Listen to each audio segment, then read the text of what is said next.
Minamahal kong mga kapatid kay Kristo, magandang umaga po sa inyong lahat. Maligayang Paskong pagkabuhay. Pakibati niyo po ang isa't isa. Happy Easter po.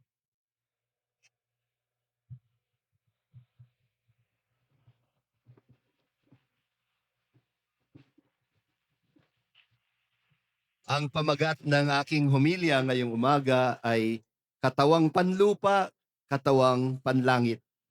Alam niyo po minsan, merong nagtanong sa akin, paano daw nakalabas sa libingan si Jesus noong nag-resurrect siya? Kaya daw niya tinatanong ay dahil minsan, nag-Bible study daw sila at ang topic nila ay yung resurrection ni Lazarus na kapatid ni na Marta at Maria. Kasi ayon sa kwento, pinabuksan muna ni Jesus ang puntod na pinaglibingan kay Lazaro. Pagkatapos, sumigaw siya, "Lazaro, lumabas ka." Gumalaw si Lazaro pero hindi siya makalabas. Kaya sinabihan ni Jesus ang mga kamag-anak at kaibigan na kalagan siya para makalabas. Ibig sabihin, pumasok sila sa puntod at kinalag muna nila ang telang nakabalot sa katawan niya. Alam niyo po, dalawang tela yon. Isang malapad at mahaba na tela para sa katawan at yung mas maikli at makitid na tela para pambalot sa ulo ng patay. Ganyan ho sila kung maglibing noong panahong iyon. Huhugasan muna ang katawan, lilinisin, papahiran ng langis na pinagbabaran ng mira at aloe, mga spices na mababango. At pagkatapos, ibabalot ang katawan sa tela.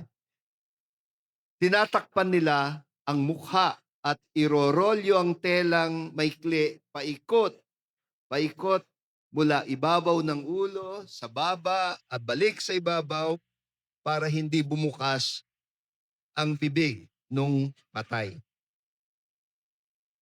Ganyan din sa katawan. Matapos hugasan, lalangisan, ibabalot din sa mas malapad at mas mahabang tela, 2 pirasong tela.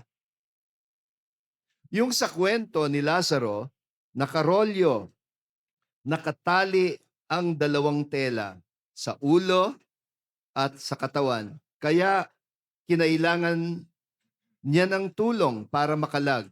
Balik tayo ngayon sa tanong, paano nakalabas sa pagkakabalot si Jesus? Anong nangyari sa katawan niya? Paano siya bumangon at muling nabuhay?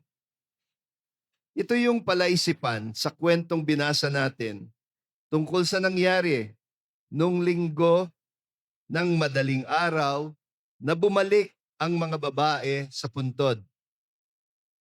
Nadatnan nilang bukas ang libingan. Hindi pumasok ang mga babae. Sinabihan sina Pedro at Juan. At ang 2 lalaking alagad, nagtakbuhan, pumasok sila. Ano ang nakita nila? Naroon ang pambalot na tela para sa katawan. Naroon din ang pinambalot sa ulo.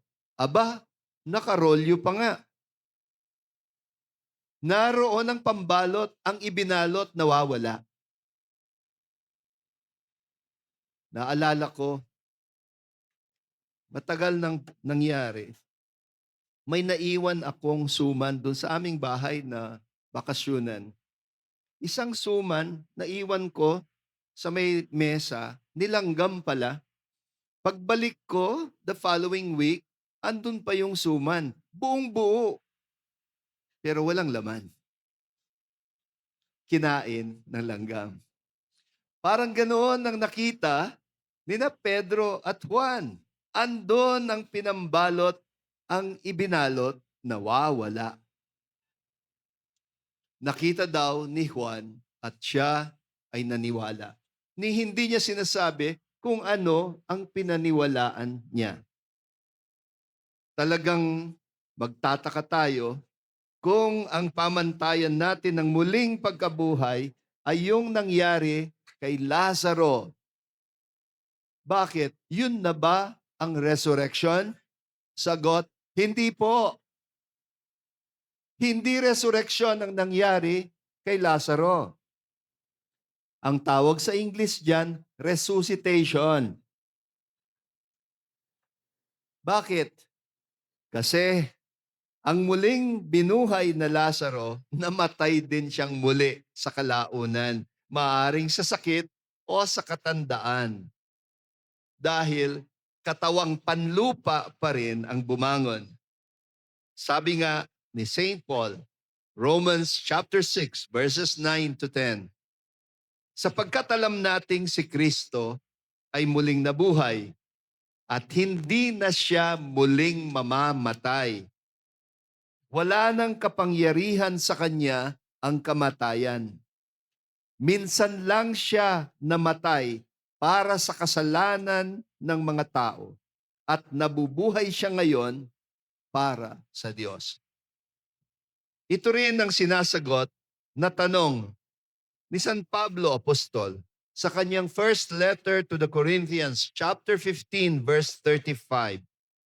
Ang sabi niya, maaring mayroong magtanong, paano bubuhayin muli ang mga patay?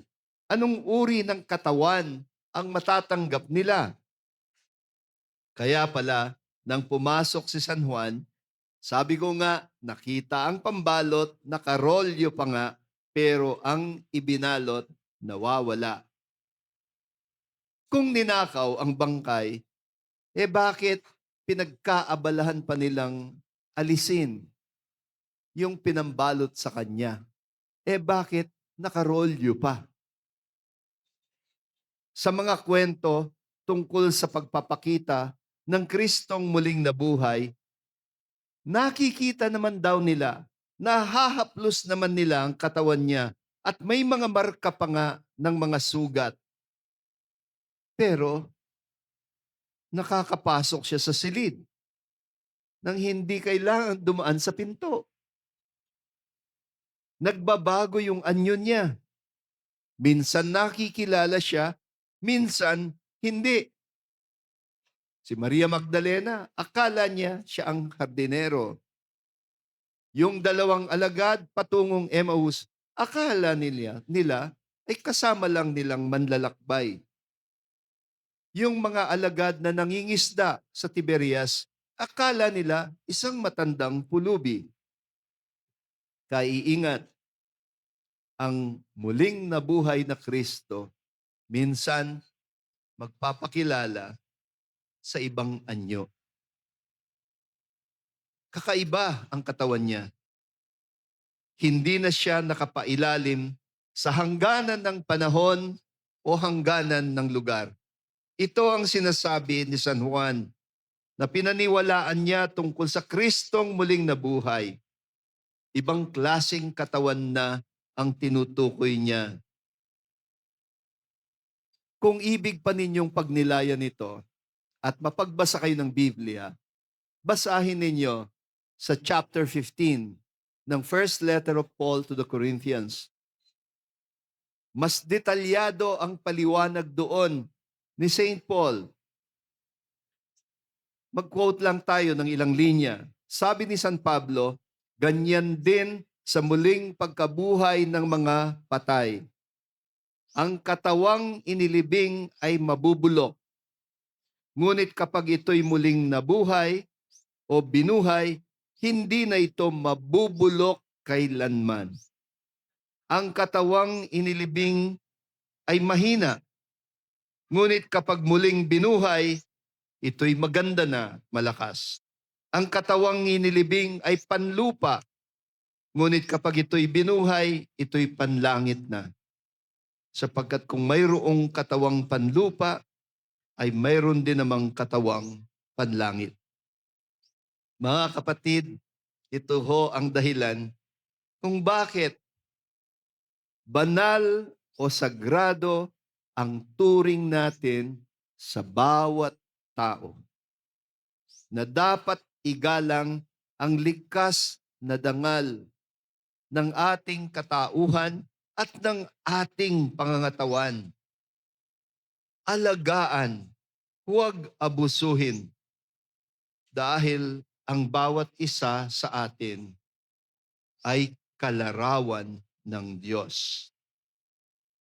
Nilikha ng Diyos at niloob niya na ang bawat isa sa atin ay maging kaanak niya. Ang paglapastangan sa tao ay paglapastangan din sa Diyos. Kaya sinabi rin ni Propeta Isaías, at ito ang konklusyon natin, bigyan ninyo ng pagkain ang nagugutom. Patirahin ninyo sa inyong tahanan ang mga walang matuluyan. Bigyan ninyo ng damit ang mga walang damit. Tulungan ninyo ang inyong mga kaanak.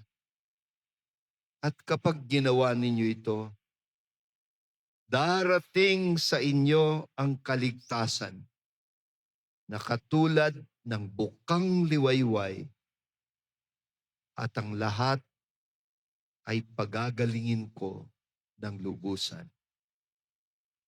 Amen. Maligayang Paskong pagkabuhay pumuli sa inyo lahat.